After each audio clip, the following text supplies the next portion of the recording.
Primeira carta de Paulo a Timóteo. Capítulo 1. Eu, Paulo, sou apóstolo em missão especial por Cristo, nossa viva esperança. Sob o comando de Deus, nosso Salvador, escrevo a você, Timóteo, meu filho na fé. Desejo tudo de bom para você da parte do nosso Deus e de Cristo.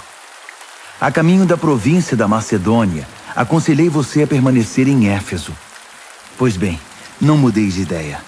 Fique firme no comando, de modo que o ensino continue a ser ministrado. Ao que parece, alguns que ensinam aí estão introduzindo lendas e relatos genealógicos fantasiosos inúteis, em vez de conduzir o povo ao equilíbrio e aprofundá-los na fé e na obediência. A essência de tudo que enfatizamos é simplesmente o amor.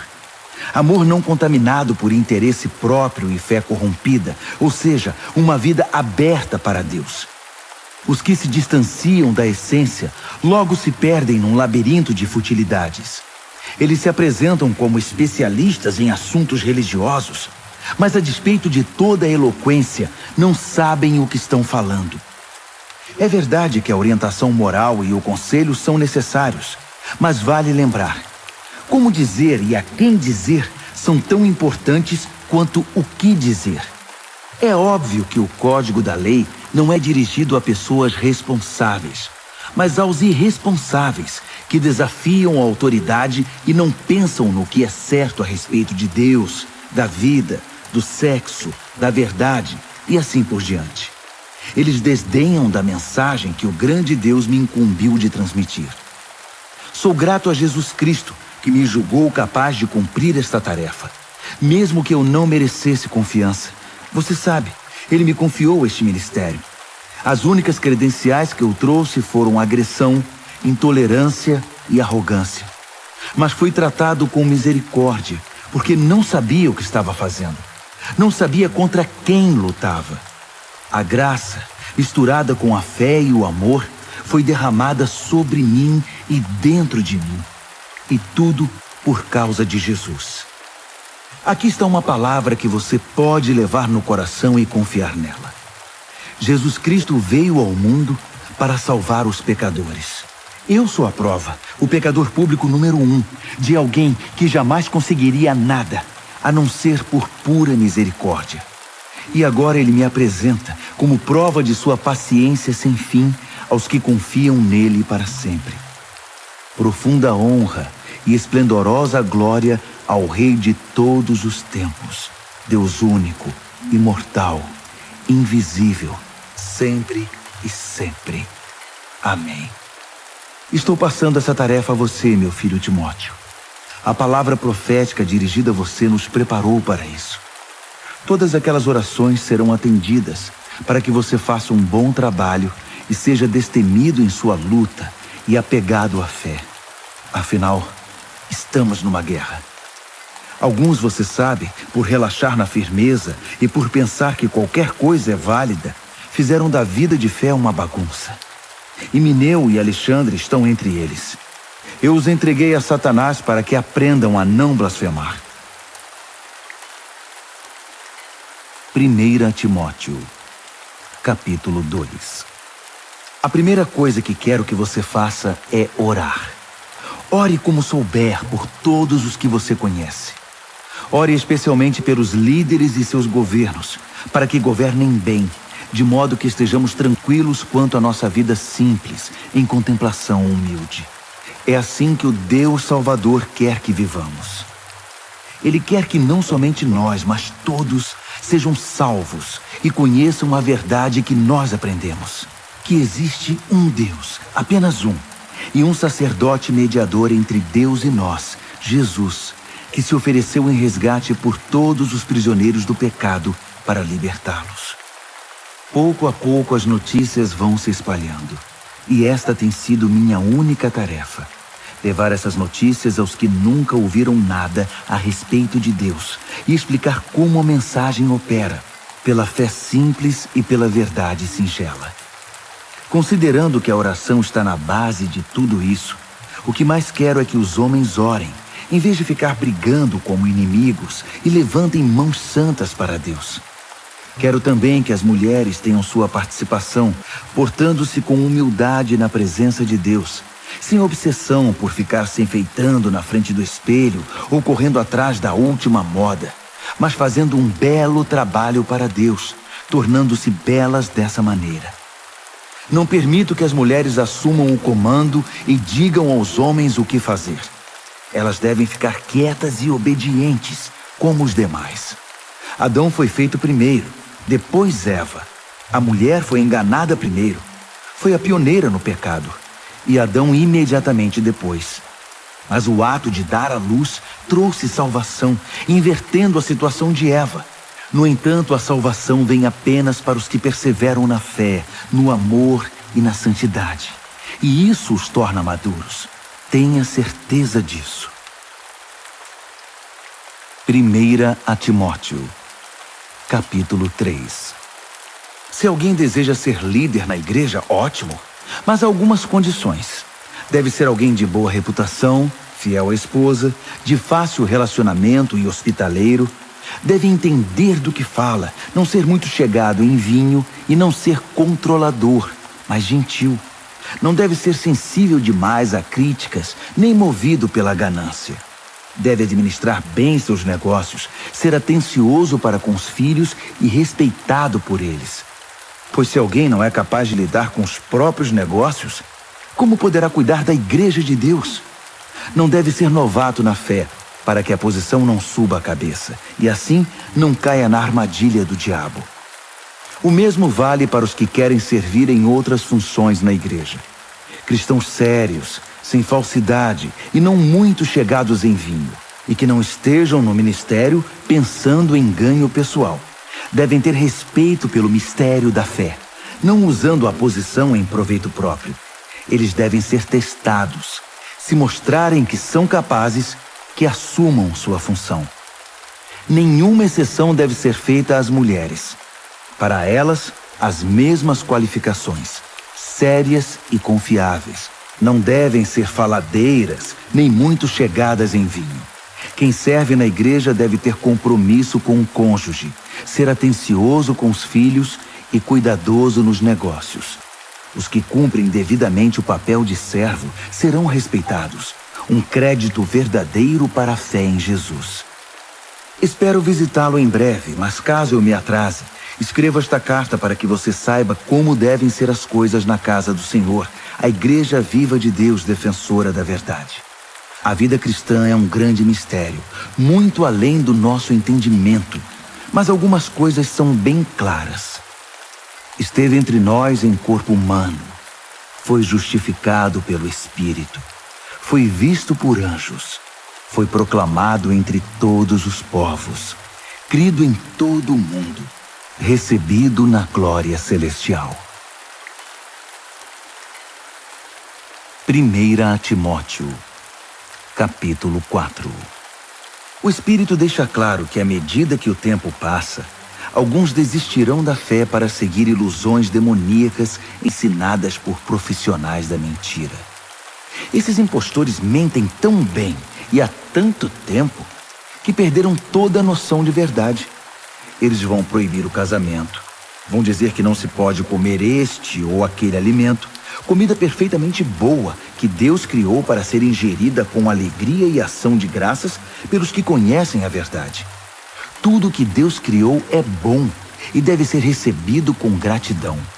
Nada deve ser rejeitado ou jogado fora. A palavra de Deus e nossas orações tornam santo tudo que faz parte da criação. Você foi criado na mensagem da fé e se orienta por ensinos saudáveis. Agora passe adiante este conselho aos seguidores de Jesus e você será um bom servo dele. Afaste-se de histórias tolas que se disfarçam de religião. Exercite-se diariamente em Deus. Por favor, nada de flacidez espiritual. Exercitar-se numa academia é útil, mas a vida disciplinada em Deus é mais proveitosa e deixa você em forma hoje e para sempre. Pode acreditar. Guarde isso no coração. É por isso que nos lançamos de corpo e alma nesta aventura. Confiamos no Deus vivo, Salvador de todos os homens e mulheres, especialmente dos que creem. Transmita estas palavras. Ensine todas essas coisas e não permita que ninguém o despreze pelo fato de você ser jovem. Ensine os cristãos com a vida, pela palavra, pelo procedimento, pelo amor, pela fé, pela integridade. Continue lendo as Escrituras, aconselhando, ensinando. Quanto ao dom especial do ministério concedido quando os líderes da igreja impuseram as mãos sobre você, mantenha-o puro e ativo. Cultive estas coisas. Mergulhe nelas. Todos perceberão quanto você amadureceu. Fique firme em seu caráter e em seu ensino. Não se desvie. Apenas fique firme. Você e seus ouvintes vão experimentar a salvação. 1 Timóteo, capítulo 5. Não seja grosseiro nem impaciente com o ancião. Trate-o como se fosse seu pai e os jovens como se fossem seus irmãos. Respeite as mulheres idosas como respeitaria sua mãe e as jovens como se fossem suas irmãs. Cuide das viúvas que não têm recursos. Se uma viúva tem parentes que podem cuidar dela, eles devem aprender que a religião começa em casa e que devem retribuir com gratidão pelo que têm recebido. Isso agrada muito a Deus. Você pode considerar viúva legítima aquela que deposita toda a esperança em Deus e ora constantemente pelas necessidades dos outros e pelas necessidades dela. Mas uma viúva que explora as emoções e o bolso dos outros, não há o que fazer com ela. Ensine estas coisas ao povo para que todos saibam como agir em família. Qualquer um que não cuide dos membros necessitados da família está rejeitando a fé. É pior que se recusar a crer. Designe algumas viúvas para o ministério especial de dar assistência. Elas deverão receber em retribuição sustento da igreja. Elas devem ter mais de 60 anos de idade e um único casamento. Devem ter reputação de saber criar os filhos, ajudar as pessoas de fora e os cristãos desanimados, aflitos e problemáticos. Não inclua viúvas jovens nessa lista. Tão logo sejam incluídas na lista, vão querer sair dela, mais dispostas a arrumar outro marido que a servir a Cristo dessa maneira. E ao quebrar sua palavra, corre um risco de ir de mal a pior, desperdiçando seu tempo em conversas fúteis e fofocas. Não. Prefiro que as viúvas jovens sigam a vida, se casem, tenham filhos, administrem o lar e não deem motivos aos seus críticos para acharem nelas alguma falta. Algumas delas já se desviaram seguindo Satanás.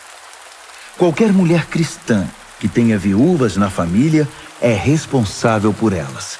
Elas não devem ser empurradas para a igreja. A igreja já tem trabalho suficiente com as viúvas que precisam de ajuda. Dê um prêmio aos líderes que fazem um bom trabalho, especialmente aos que se esforçam na pregação e no ensino. As Escrituras dizem: não amordace o boi que trabalha, e o trabalhador merece seu salário. Não dê ouvidos a nenhuma reclamação contra um líder que não seja apoiada por 2 ou 3 testemunhas idôneas. Se alguém cair em pecado, chame-o à responsabilidade. Os que estiverem inclinados a fazer o mesmo irão aprender a lição. Deus, Jesus e os anjos me apoiam nessas instruções. Cumpra-as sem parcialidade e sem partidarismo. Não se precipite em indicar alguém para cargos de liderança na igreja. Se alguém estiver envolvido num pecado grave, você não vai querer se tornar cúmplice involuntário, não é? De qualquer maneira, cuide muito bem de você mesmo. Não se importe muito com o que os críticos vão dizer. Siga em frente e beba um pouco de vinho, por exemplo. É bom para a digestão e um bom remédio para o mal que aflige você. Certos pecados são grosseiros e devem ir direto a julgamento. Os pecados de alguns só se manifestam muito tempo depois. O mesmo acontece com as boas obras. Algumas são evidentes, mas nenhuma delas permanece oculta para sempre. 1 Timóteo, capítulo 6. Quem for escravo deve fazer o melhor, respeitando o seu senhor, para que os de fora não falem contra Deus e contra nosso ensino por causa do seu comportamento. Escravos que trabalham para senhores cristãos façam ainda mais. Os senhores deles são também seus irmãos amados. Esses são os assuntos que eu quero que você ensine e pregue. Se algum líder começar a ensinar outra coisa, rejeitando as palavras sólidas do Senhor Jesus e nossa instrução piedosa, diga o que eles são: rios poluídos de ignorância que contaminam tudo com inveja, controvérsia, maledicência e fofocas. De vez em quando há uma epidemia de traição, e a verdade passa a ser apenas uma lembrança remota. Eles pensam que a religião é um meio de conseguir lucro rápido. Uma vida consagrada traz lucro, mas esse lucro é a rica simplicidade de ser você mesmo na presença de Deus. Considerando então que entramos no mundo sem um centavo e que sairemos dele sem nada, se temos pão na mesa e sapatos nos pés, é o bastante. Mas o líder que está apenas atrás de dinheiro se destruirá rapidamente. A cobiça por dinheiro traz problemas, apenas problemas. Depois de entrar por esse caminho, alguns se desviam inteiramente da fé e amargam seu arrependimento pelo resto da vida. Mas você, Timóteo, homem de Deus, fuja de tudo isso. Corra atrás de uma vida justa, uma vida de contemplação, fé, amor, perseverança, cortesia. Corra a toda velocidade na fé. Busque a vida eterna, pois fomos chamados para ela. A vida que você abraçou tão fervorosamente na presença de tantas testemunhas. Exorto você na presença do Deus doador da vida e diante de Cristo, que ficou firme na presença de Pôncio Pilatos e não retrocedeu um só milímetro. Guarde esse mandamento com seriedade e não vacile. O Senhor Jesus Cristo está voltando.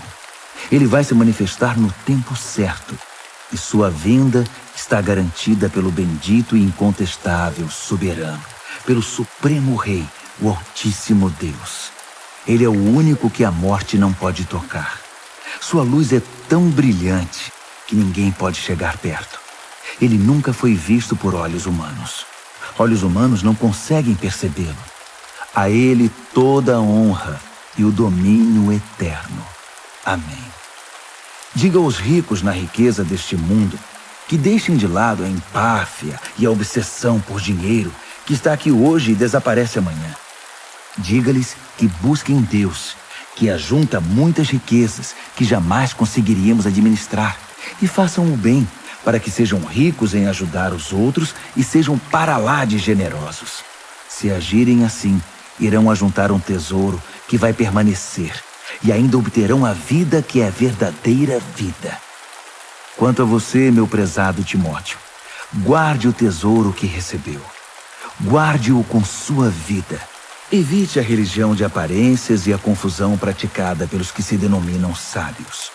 Pessoas enredadas em muita conversa podem perder a essência da fé. Que a graça transbordante guarde você.